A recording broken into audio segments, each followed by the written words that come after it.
Imagine you have a twin. One day, you climb into a rocket and fly away from Earth at a speed close to that of light, while your twin stays home, watching the clock tick on. You return from your incredible journey, step out of your spaceship, and find something astonishing. Your twin on Earth is now much older than you. Decades may have passed for them, but maybe only months or a few years have gone by for you. How is this possible? This isn't science fiction. It's a direct consequence of the way the universe works. This curious phenomenon sits at the heart of one of Einstein's most mind-bending predictions: time dilation, and its paradoxical cousin known as the twin paradox. The universe is stranger than it seems, and today, we're going to unravel how time itself can stretch and twist, all because of motion, fast motion, through the cosmic stage we call space-time. Let's start with the weirdness of time. Most of us think of time as a steady drumbeat, seconds and minutes flowing evenly, every clock ticking in sync. But at the turn of the 20th century, Einstein turned that intuition inside out. He realized that the faster you move, the slower your time ticks compared to someone standing still. In his special theory of relativity, speed isn't just about distance traveled or how quickly you get somewhere. It shapes the very passage of time itself. If you accelerate to a significant fraction of the speed of light, something remarkable starts to happen. To you, inside your rocket, everything feels normal. Your heart beats at its usual rhythm, your watch ticks away, your thoughts flow as always. But when you look outside, things seem to speed up. People back on Earth are aging faster than you are. This is time dilation in action. But just how dramatic is this effect? Let's bring in some numbers. Imagine you're traveling at 99.5% the speed of light, an astonishing 670 million miles per hour. For every year you experience on your rocket, nearly 10 years pass for your twin on Earth. Go faster, and the effect grows even more pronounced. What drives this bizarre result is space-time itself, the fabric of the universe, woven together from the threads of space and time. The faster you move through space, the less you move through time. The total distance you travel through space-time stays the same for everybody, but the ratio changes, trading space for time or time for space. This brings us to one of the most famous thought experiments in physics, the twin paradox. It goes like this. Suppose you and your twin both start out on Earth. One of you boards a spaceship, flies to a distant star at nearly the speed of light, then turns around and comes home. The other stays at home on Earth, maybe reading, maybe making coffee, living life as usual. When you return, the twin who traveled through space is biologically younger than the one who stayed at home. Maybe not just by a few seconds, but by years or even decades, depending on how far and fast you traveled. The paradox comes from our everyday experience. Shouldn't the journey seem symmetrical? After all, from the perspective of the space traveler, isn't the Earth the one that's zipping away? So why does only the traveler age less? It turns out, the answer hides in the journey itself, specifically in the turning point. The twin who travels has to slow down, stop and turn back toward home. That moment breaks the symmetry. It's not just high speed that counts. Acceleration matters too. The stay-at-home twin remains in a single, unbroken frame of reference. The traveler switches frames, first going out, then coming back. That's why when they reunite, their ages are out of sync. This may sound like pure theory, but time dilation isn't just an idea on paper. Every day, the universe reminds us, time is not absolute. Astronauts aboard the International Space Station whiz around Earth at over 17,000 miles per hour. Their clocks run ever so slightly slower than ours on the ground. It's a microscopic effect, fractions of a second over months. But it's real and measurable. Similarly, GPS satellites orbiting high above the planet experience both time dilation from speed and the effects of general relativity, a separate but related distortion of time caused by gravity.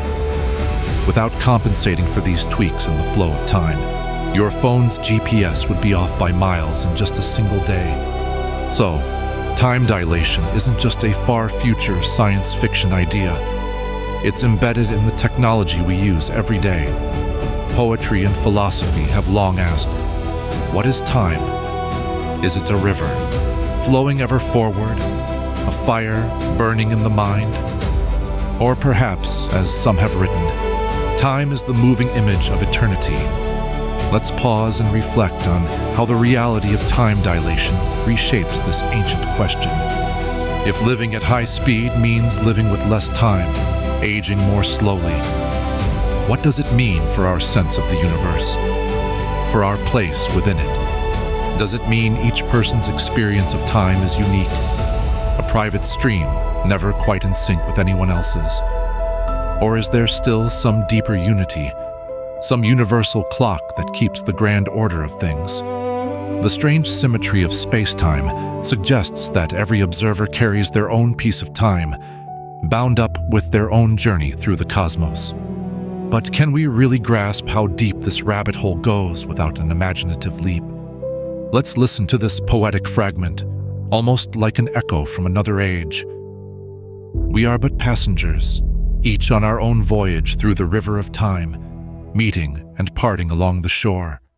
On an interstellar journey, a traveler could visit distant stars within a single lifetime, while centuries or millennia pass on Earth. For the voyager, the galaxies seem within reach. But for those at home, the traveler has wandered into a future almost unimaginable. Bring this back to the paradox, and it feels as if the universe is offering a way to leapfrog through time. Not in a science fiction time machine, but in a real physical sense, by harnessing the speed that warps time itself. Let's consider a reflection from the realm of philosophy, an idea that the flow of time is bound not just to the ticking of physical clocks, but to the paths we walk, the stories we live, the choices we make. If time speeds up or slows down depending on our motion, could our experience of life, of meaning, also be shaped by our journey? Could motion, acceleration, departures and returns give time its shape, not just in physics, but in our own stories? The universe seems to whisper, motion changes not only where you are, but when you are. Even language itself struggles to keep up with time's twisting paths. We talk about time passing, lost time, time regained. But now, modern physics demands a subtler vocabulary, a way to speak about moments that can stretch or shrink depending on who's measuring. When you and your twin reunite, one older, one younger, it's not just a lesson in clocks, it's a lesson in subjectivity, a reminder that the flow of existence is not the same for all. If you could travel near the speed of light, leaving Earth's slow river of time behind, would you do it? What future would you hope to see, and who would you hope is waiting when you return? The twin paradox touches a secret wish hidden in many of us, the longing to slip through time, to see what comes next for humanity, for Earth, for the universe itself. But it's a wish with a cost, the price of never fully sharing time with those left behind. Now, let's recap the key facts woven through our journey. First, time dilation is real, a direct, observable effect predicted by the laws of relativity. Second, the faster you move through space, the slower you age compared to those at rest. Third, the twin paradox shows how two people, starting out the same, can end life ages apart. all because of motion through space-time. Fourth, the paradox is resolved by understanding that acceleration and changing frames of reference break the apparent symmetry. Fifth, astronauts and satellites already experience tiny but real differences in aging because of time dilation, a fact with practical consequences for technology. Sixth, as far as we know, there is no universal master clock for the universe. Each observer's experience of time is tied to their own path. Seventh, time is not just a fixed backdrop, but a flexible dimension, changed by speed and gravity, interwoven with the structure of space. Eighth, traveling near the speed of light could allow you to move far into Earth's future in a single lifetime, but at the cost of losing touch with everyone you left behind. Each of these facts threads another strand into our picture of the cosmos. Time, once thought to be absolute and unchanging, turns out to be as fluid and dynamic as the stars themselves. The twin paradox, once just a puzzling thought experiment, pushes us to face the strangeness of existence head-on, to realize that every journey, every step or leap through the universe, leaves us with a story shaped by the bending and stretching of time. In the end, maybe time's greatest paradox is not only that it can be slowed, sped up, or bent, but that through it all, we remain travelers, seekers, explorers. Time is both our vehicle and our destination. And so, in the cosmic dance of space-time, every moment holds its own mystery. The clocks may never quite agree, but the journey continues.